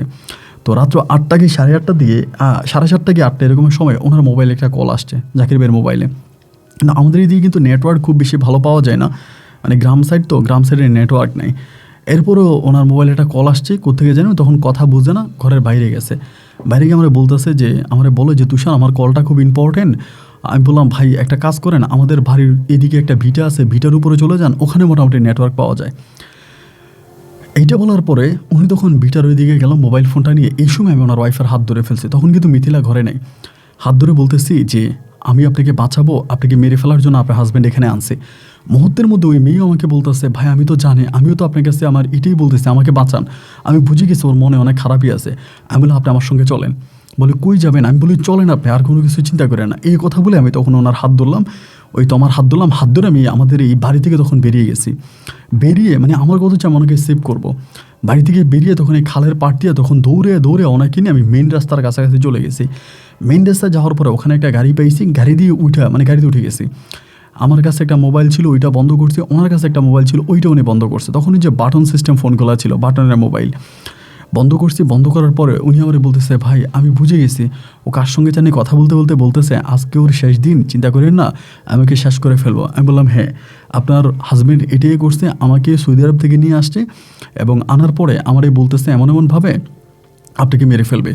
পরে আপনাকে মারার জন্যই কিন্তু আমার বাড়িতে নিয়ে আসছে। এবং আপনি জানলে অবাক হবেন, বাড়ির পিছনে যে খাল আছে, খালের পাড়ে আপনাকে মানে জীবিত দাফন করার জন্য একটা কবরও করা হয়েছে। ও তখন আমার হাত ধরে কান্না করে বলতেছে ভাই রে আপনি আমারে বাঁচাইতেছেন, আমি তো আপনাকে চিনি না, আপনি কেন আমার এত উপকার করতেছেন? আমি বললাম দেখেন আমি আপনার কেন উপকার করি সেটা আমি জানি না, তবে আমার কাছে মনে হচ্ছে আপনাকে এই সময় আমার হেল্প করা দরকার। আমি জাকির ভাইয়ের মাধ্যমে যেটা জানতে পারলাম আপনার মাও নাই বাপও নাই, আপনার দুনিয়াতে কেউ নাই। তো এটা জানার পরে আপনার প্রতি আমার এক ধরনের মায়া জন্মাইছে। আমার নিজেরও মা নাই, বাপ থেকেও নাই, আমি নিজেও খুব অসহায়। তা আমি আপনাকে সাহায্য করার জন্য এই কাজটা করছিলাম। ও আমারে বলতেছে ভাই আমি আপনার ঋণ কখনোই শোধ করতে পারবো না, আপনি সত্যি আমাকে বাঁচাইছেন ভাই। তো আমরা এখন কোথায় যাচ্ছি? আমি বললাম দেখেন যাচ্ছি কোথায় সেটা জানি না, তবে আপাতত এই জায়গা থেকে বেরিয়ে যাই। তো মোবাইল ফোনটা তারটাও বন্ধ, আমারটাও বন্ধ, দুইটা ফোনে বন্ধ। এই ওনার সঙ্গে এরকম দস্তাদস্তি করতে করতে আমার ওই মোবাইল ফোনটা কই জানি পড়ে গেছে। মোবাইল ফোন আমি বন্ধ করছি, বন্ধ করে গাড়িতে উঠছি এবং গাড়ি থেকে নামার সময় কেন জানি আমার মোবাইল ফোনটা পড়ে গেছে। আমার মোবাইল ফোনটা পাই না, তার মোবাইল ফোনটা কিন্তু অন আছে, মানে তার কাছে মোবাইল ফোন আছে। এরপরে দুজনে মিলে আমি তখন আমার এক দুঃসম্পর্কের, মানে আমার দুঃসম্পর্কের বলতে আমি যেই সৌদিতে থাকতাম সেখানে এক ভাইয়ের বাসায় গিয়ে আমি তখন উঠি। তার বাড়িও চিটংয়ে, সেখানে গিয়ে উঠলাম এবং উঠার পরে রাতের বেলায় সেখানে আমি তখন ওনার সঙ্গে বসলাম। বসার পরে রাতে আমি তারে বলতেছি যে আপনি এরকম একটা মানুষকে বিয়ে করলেন, তো এটাকে আপনি ঠিক করলেন? সে মানুষটা তো এরকম। ও বলে আমি তো প্রেম করে বিয়ে করছিলাম এবং প্রেম করে ওকে বিয়ে করছিলাম। আমি মূলত আমার আপনার ফুফুর বাসায় থাকতাম, ফুফুর বাড়িতে থাকতাম, এখান থেকে ওনার সঙ্গে আমার প্রেম হয় এবং প্রেম হওয়ার পরে তার সঙ্গে আমার বিয়ে হয়। কিন্তু ও আমার জমিটার উপরে লোভ, আমার বাড়িটার উপরে লোভ, ও শুধু আমার বাড়িটা নিয়ে যাওয়ার জন্য চেষ্টা করতেছিল। তো আমি আমার বাড়িটাকে সেভ করার জন্যই আমি ওকে বাড়ি দিব না, এই বাড়ি নিয়ে কিন্তু আমাদের দুজনের মাঝে ঝগড়া হচ্ছে। আমার ফুফু কিন্তু আমাকে বলছে যে তোর জামাই কিন্তু তোরে মেরে ফেলবে, তোর জামাই কিন্তু তোরা বাঁচায় রাখবে না। আমি তখন বললাম যে আপনার বাবা মা নাই? বলে আমার মাও মারা গেছে, আমার বাবাও মারা গেছে। আমি বললাম ও আচ্ছা আপনার আব্বা মা দুজনেই মারা গেছে, আচ্ছা কিছু মনে করবেন না, একটা কথা বলি, আপনার চেহারার সঙ্গে আমার চেহারার জানি কেমন একটা মিল আছে। বলে হ্যাঁ আসলে আপনার কপালের দিকটা আর আমার কপালের দিকটা মনে হয় যেন একরকম, মনে হয় যেন আপনি আমার ভাই। তখন পর্যন্ত কিন্তু আমার ভিতরে কোনো কিছু নাই। আমি যখন তারে বললাম আচ্ছা আপনার বাবার নাম কি? বাবার নাম বললো, কিন্তু যখন মায়ের নাম বললো আমি তখন একটু অবাক হয়ে গেলাম। মায়ের নাম বলতেছে তাসলিমা। তা আমার আম্মুর নামও কিন্তু তাসলিমা ছিল, যে আমার গর্ভধারিণী মা তার নামও তাসলিমা ছিল। তা আমি বললাম আপনার আম্মুর নাম কি? বলে আমার আম্মুর নাম ছিল তাসলিমা। আমি বলে আমার আম্মুর নামও তো তাসলিমা ছিল। তো এরকম করে তার সঙ্গে কথা বলতেছি, কথা বলতে বলতে আমি কিন্তু আমার মায়ের ওই নানার বাড়ি জানতাম। মানে আমার মায়ের বাপের বাড়ির সম্বন্ধে কিন্তু আমি জানতাম, যিনি আমার জন্মদাতা মা তার বাপের বাড়ি। পরে যখন আমি তার মুখে জানতে পারলাম যে তার নানার বাড়ির কথা জিজ্ঞেস করলাম, যখন সে ওই গ্রামের নাম বলল, আমি তখন একটু নড়ে চড়ে বসলাম। মানে আমি তখন 70% শিওর হয়ে গেলাম যে এটা আমার সৎ বোন, মানে আমার মায়ের পেটের বোন। আমি তখন বললাম, এটা আপনার নানার বাড়ি? বলে হ্যাঁ, ওইটা আমার নানার বাড়ি, আমার মায়ের নাম তাসলিমা। আমি বলি, আপনার মায়ের কি এর আগে কোনো বিয়ে হয়েছিল? আপনি কি জানেন আপনার বাবার সম্বন্ধে? পরে বলতেছে যে না, জানি না। আমি বললাম, আপনার মা কোনোদিনও বলে নাই? বলে হ্যাঁ, বলেছিল। মা আমাকে এটা বলতো যে যিনি আমার বাবা পরিচয় আছে, তিনি আমার বাবা না, তিনি আমার সৎ বাবা, এটা বলতো। এইটা বলা মাত্রই আমি তখন তার বুকে জড়িয়ে ধরে কান্না করতে শুরু করি। আমারে বলতেছে, কান্না করতেছেন কেন? আমি বললাম, কেন কান্না করতেছি তুমি কালকে সকালেই বুঝতে পারবা। পরে বলে, মানি? আমি বললাম, তুমি আমার বোন। পরে বলে, কি বলতেছেন এগুলো? আমি বললাম, হ্যাঁ, তুমি আমার বোন। তোমার মা কি তোমারে কখনোই বলে নাই যে এইভাবে তোমার মা আমাদের বাড়ি থেকে পালায়ে চলে গেছিল, তোমাকে নিয়ে আমার আম্মা চলে গেছিল, তোমার আব্বার নাম এইটা? সব কিছু বলার পরে ও তখন কান্না করতেছে। আমি বললাম, তুমি যদি বিশ্বাস না করো, আমি তোমাকে হসপিটালে নিয়ে আমার ডিএনএ টেস্ট করাবো, তুমি দেখবা তোমার সঙ্গে আমার ডিএনএ ম্যাচ করবে, তুমি আমার বোন। ও তখন চোখের পানিগুলো ছেড়ে দিয়ে বলে, ডিএনএ পরীক্ষা করতে হবে কেন? রক্তের প্রতি তো রক্তের টান আছে, তা না হলে এরকম অপরিচিত একটা মানুষের জীবন বাঁচানোর জন্য কেউ কি এত বড় রিস্ক নেয় বলেন? আমি জানি আপনি আমার ভাই। তখন তার আমি বুকে জড়াই ধরলাম। বাইরে ওই মুহূর্তটা মনে হয় আপনাকে বোঝাতে পারবো না। ওই মুহূর্তটা ছিল পৃথিবীর সবচেয়ে কঠিন এক মুহূর্ত, যে সময়তে আমি তোমার বুকে জড়াই ধরলাম। মনে হলো যেন আমার বুকের মধ্যে এক স্বর্গীয় সুখ আসলো। আমি প্রথম দেখায় সন্দেহ করেছিলাম ওর সঙ্গে আমার রক্তের কোনো সম্পর্ক আছে, কিন্তু আমি বুঝতে পারি নাই এটাই আমার সেই বোন, ছোটোবেলায় যে বোনকে নিয়ে আমার মা আমাদের বাড়ি থেকে পালিয়ে গিয়েছিল। আজ সেই বোনকে আমি পাইছি। আমি তখন বললাম, আচ্ছা তোমার কি ছোটোবেলার কোনো স্মৃতি মনে নাই? আমাকে বলে, না, আমার যখন থেকে বড় হয় আমি তখন থেকে দেখলাম আব্বু আম্মু আমরা একসঙ্গে থাকতাম, কিন্তু আমার আব্বু খুব অসুস্থ ছিল, আব্বু অনেক বয়স্ক ছিল, অসুস্থ ছিল। এবং আমি দুনিয়াতে আসার পর আমার আব্বা আম্মা দুজনেই মারা যায়। আমার এক ফুফু আছে, ওই ফুফু আমাকে বড় করে, আমি ফুফুর বাড়িতেই থাকি। আমি বলি, তুমি কি কোনোদিনও তোমার নানু বাড়িতে যাও নাই? বলে না, কখনো যাওয়া হয় নাই, তবে আমি শুধু শুনেছিলাম আমার নানুর বাড়ি অমুক জায়গায়। আমি ছোটোবেলা থেকে তোমার কখনো যেতে ইচ্ছে করে না? ও বলে, হ্যাঁ, অনেকবার ইচ্ছে করছিল, ছোটোবেলায় মারে বলতাম, কিন্তু মা আমাকে কখনো ওখানে নিয়ে যেতে চাইতো না। আমি তখন বললাম, বোন রে, আল্লাহ তোমার এমন এক জায়গায় তোমার সঙ্গে আমার পরিচয় করাই দিল। তো ও আমারে তখন বলতেছে, আপনি একটা কাজ করেন, আপনি আমার হাজব্যান্ডের ফোন দেন, আপনি আমার হাজব্যান্ডের ফোন দিয়া বলেন আপনি আমার বিয়ে করে ফেলছেন, আমরা পালাই চলে আসছি, এইটা বলেন। আমি বললাম, কেন? এটা বললে তো আরেক ঝামেলা হবে। ও বলে, না, ঝামেলা হবে না, আপনি এটা বলে দেওয়ার পরে আমি আমার সিমটা ভেঙে ফেলবো, এরপরে আমি অন্য পরিকল্পনা করব। তো সেই কথা বলার পরেই তখন আমি তার নাম্বার থেকে তার হাজব্যান্ডের ফোন দিই। ফোন দেওয়ার পরে ওর হাজব্যান্ড তখন ফোনটা রিসিভ করে ওরে গালাগালি করতেছে। আমি তখন ফোনটা নিয়ে গেলাম, নিয়ে বললাম যে, জাকির ভাই, আপনি যেটা প্ল্যানিং করছিলেন প্ল্যানিংটা ঠিকই হয়েছে, শুধু আমি ওরে মারি নাই। আপনি প্ল্যানিং করছিলেন সবার কাছে বলবেন আমি ওরে নিয়ে পালাইছি, তা আসলে আমি ওরে নিয়ে পালাইছি, এটা আপনি সবার কাছে বলে দেন। এবং শুধু পালাই নাই, আমি ওরে বিয়েও করে ফেলছি। ওই তখন চিৎকার দিয়া বলতেছে, তোরে আমি খুন করবো, এই করবো সেই করবো। নাম্বারটা বন্ধ করে দিই এবং নাম্বারটা বন্ধ করে সিমটাও তখন ভেঙে ফেলি। তো ওর সঙ্গে এখানে আমি প্রায় আপনার 1-1.5 মাসের মতো থাকি ওই বাসাতে। তো আমি কিন্তু কোনো ফোন টোন ইউজ করি না, কারণ আমি জানি জাকির ভাই আমাকে হুন্নু হয়ে খুঁজে বেড়াইতেছে। যদি কোথাও কোনো জায়গায় উনি আমারে পায়, তাহলে আমাকে আস্ত রাখবেন, আমারে মেরে ফেলবে। আমি টোটালি মোবাইল ফোনটা বন্ধ করে দিলাম, মানে এই ফোনটা আমি আর খোলাই রাখলাম না, ফোনটা বন্ধ করে দিলাম। ফোনটা বন্ধ করে দিয়ে এখানকার মধ্যে পড়ে আসি। এরকম করতে করতে আমি তখন ওরে বললাম যে, আমি একটা কাজ করি, আমি বিদেশে চলে যাই, তুমি আপাতত কোথাও থাকো, কারণ আমার ভিসার মেয়াদও শেষ হয়ে যাচ্ছে, ভিসার মেয়াদ শেষ হয়ে গেলে তো আমি বিপদে পড়ে যাব। ও তখন আমাকে বলতেছে, না সমস্যা নাই, আমি তোমার যাওয়ার দরকার নেই, তুমি এখন চলে গেলে আমি আরও বিপদে পড়ে যাব, তুমি এভাবেই থাকো। তো ওইভাবে থাকা অবস্থায় তখনই আমি আস্তে আস্তে করে আমার যে আপন মা আছে, আমার আপন মায়ের সঙ্গে প্রথমে যোগাযোগ করি।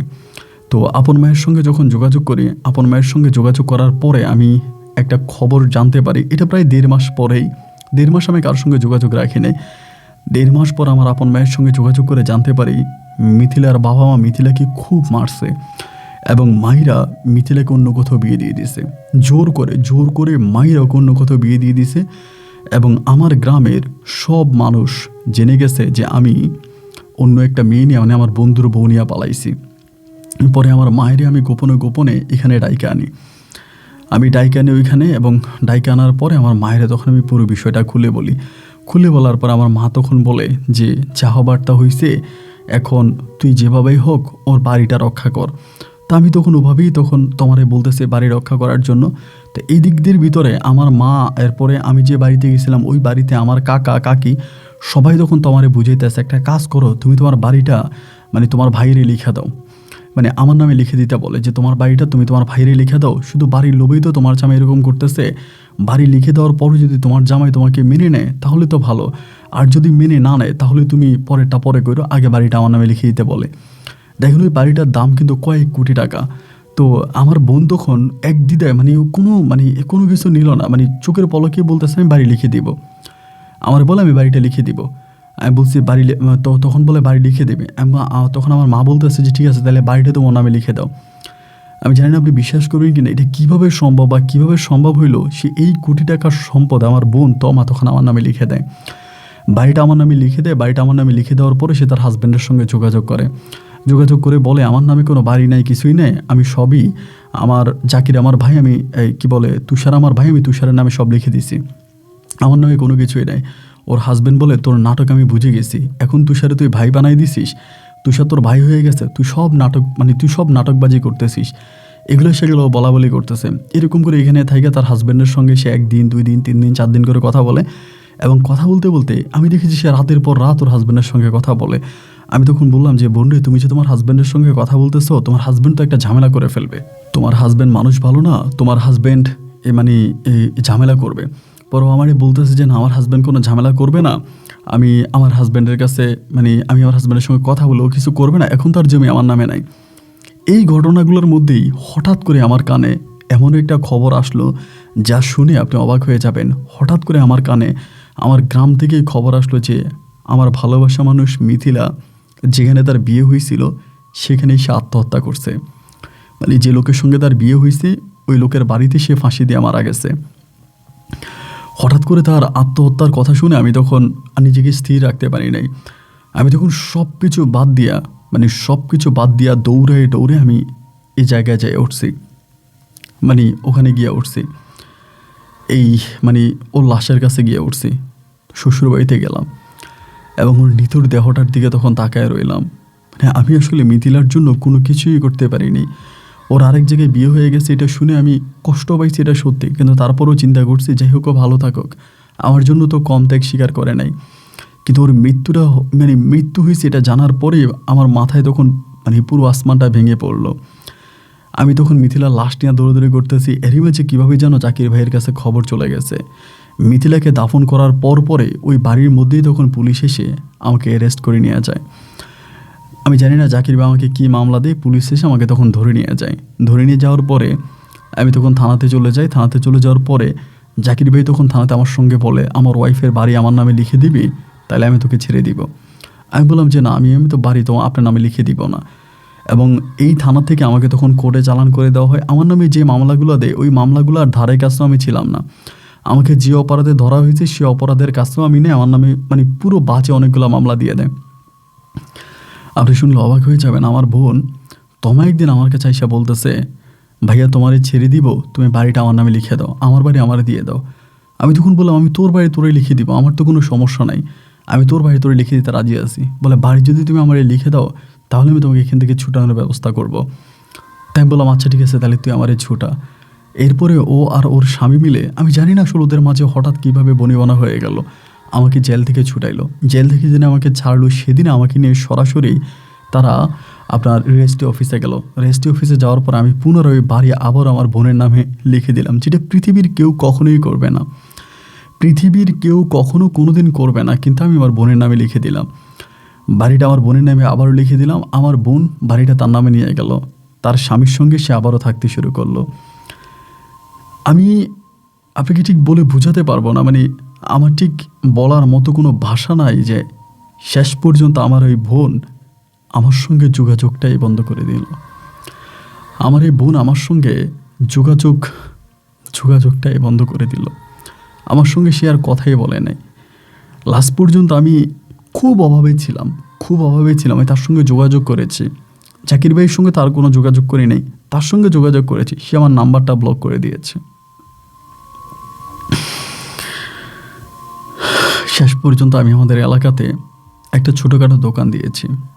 সেই দোকানটা দিয়ে আমি কোনো রকমে বেঁচে আছি। পরিবারের মানুষ আমাকে বারবার বলেছিল বিয়ে করার জন্য, আমার সৎ মা, সৎ ভাই বোন সবাই বলছে বিয়ে কর বিয়ে কর, কিন্তু আমি আসলে আর বিয়ে করি নাই। এবং এখন হয়তো জীবনের শেষ বয়সে এসে দাঁড়িয়েছি, যে কোনো সময় হয়তো মারা যেতে পারি। তো আমার জীবন থেকে প্রায় 10টা বছর কেটে গেল, ওর সঙ্গে বিয়ের নাটকে গেল অনেকগুলো বছর। এরপরে এরই মাঝে জেল হাজত সব কিছু মিলে তা আমার অনেকেই বলে আমি নাকি নিজের নাক কেটে পরের যাত্রা শোভা করছি। আমি আপনাকে নিশ্চিত করে বলতে পারি, পৃথিবীর কোনো মানুষ কখনো কোনো দিন এই সম্পদ আবারও পুনরায় ফিরিয়ে দিত না, কেউই দিবে না। অথচ আমি জেল থেকে বের হয়ে ওর সম্পদ ওকে দিয়ে দিছি।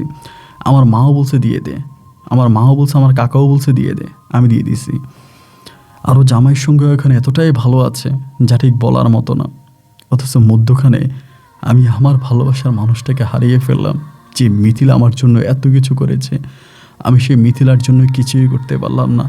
আজও গভীর রাতে আমি মিথিলার কবরের কাছে গিয়ে চোখের পানি ছড়িয়ে ছড়িয়ে কাঁদি, আর শুধু বলি, তুমি আমাকে মাফ করে দাও, তুমি আমাকে মাফ করে দাও।